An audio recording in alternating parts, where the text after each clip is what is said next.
slide wire bridge or meter bridge, this is the practical application of, you can write here, practical application of meter bridge of Wheatstone bridge. Wheatstone bridge principle. Right, so it means here we will use the Wheatstone bridge principle, that is P upon Q is equal to R upon S, and use this principle to find out the unknown value of resistance S. Here the diagram is, the setup is such like, here this AB is a 1 meter wire which is connected across a board, and R is a known value of resistance whose value can be varied out, and S is unknown resistance.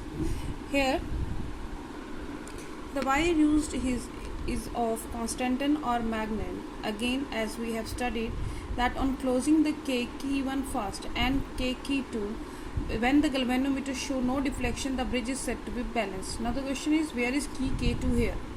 Here the key K1 is this, which is connected to the outer circuit, and key K2 is here, which is connected over the wire, the circuit is complete, right? So on closing the this key first and then this, when the galvanometer show no deflection, the bridge is said to be balanced. Now what we have to do is, we know that according to Wheatstone bridge principle, P upon Q, P upon Q is equal to R upon S. Now we know R by this value. We can measure S if we came to know about P and Q. Now what is the procedure? Close the key K and move this jockey, this is known as jockey, this jockey over the wire. At which position, when the by putting it over one position, when the galvanometer show no deflection, that is, in that case the value is 0, the current value is 0. In that case, measure this length AB. Measure this length AB. Let this length AB is equal to L, such that this length B, let me name this BC. BC is equal to 100 minus L. Now, if small r is the resistance per unit length of the wire, then in that case we can say P is equal to resistance of wire of length L, which is equal to LR.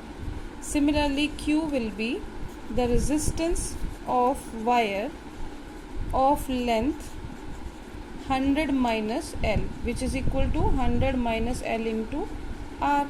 So putting these values in this expression, P upon Q is equal to LR by 100 minus L into R is equal to R by S. So S is equal to, cross multiplying this, S is equal to R 100 minus L divided by L. So we can put the value, we can calculate the value of R. We can calculate the value of S from this relation.